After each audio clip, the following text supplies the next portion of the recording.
Hey there guys, so today we have another review, and this is a beer from Evolution Craft Brewing. They're in Salisbury, Maryland, and this is their lot number 6 double IPA, 8.5%. Huge shout out to Adam for sending me this one. He thought I enjoyed this beer. And again, we're doing it super fresh without any preconceived tasting notes. So do it live. One of my favorite videos, Bill O'Reilly.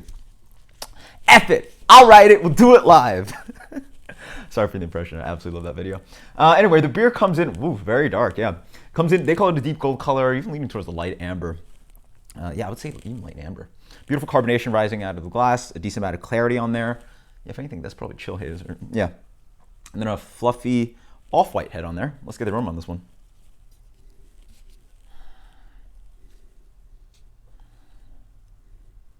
It smells relatively sweet. You get a nice kind of breadiness on this one.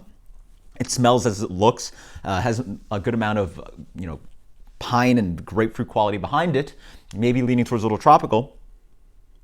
But it's really the malt that I'm getting. I granted, my palate is sort of shifted, and these beers just seem so malty to me. I guess maybe that's part of the issue with drinking all these East Coast IPAs, but yeah, okay. So it is a familiar kind of juicy West Coast style double IPA. You get this kind of peachiness, some orange, a sweet grapefruit note, but that it's just dragged on to a lot of kind of just like chewy, bready sweetness. Cheers.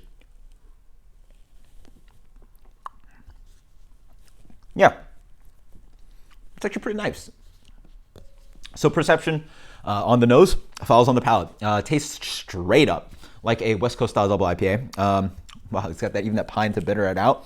If I had to guess, I would think of something like Stone. Yeah, I would have guessed something like Stone Ruination or something like that, even maybe leaning towards Enjoy By. Then again, that beer is 9.4, so maybe drink a slight touch under that 8.5, but yeah, reminds me of those beers. Up front, big smack grapefruit. There is a nice kind of chewy mango note coming through, but it is covered by this theme of pine quality.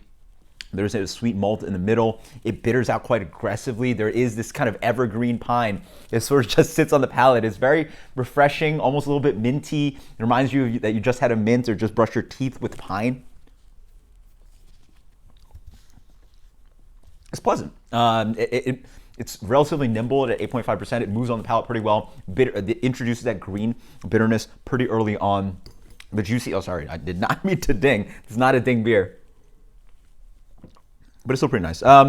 Pretty good for West Coast style double IPA. As for rating, let's give something like this I probably wouldn't drink much of this. 84.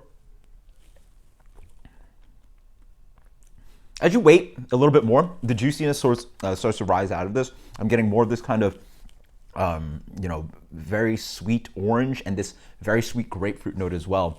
So it has a bitterness of grapefruit and the pith coming through, but also this really nice kind of juicy orange kind of citrus note. But it lingers on with that green West Coast pine bitterness just layering on the palate.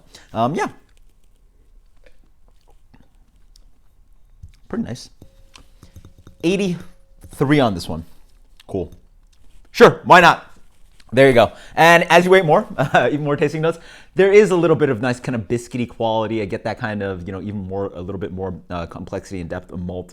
You get a nice kind of just like white bready just sitting on the palate, leaning towards some caramel notes. Not quite, but the pine really cuts at that malt quality. But there is certainly a strong malt quality on this one. So there you guys go. Getting 83 from me, or 82. Yeah, sure, whatever.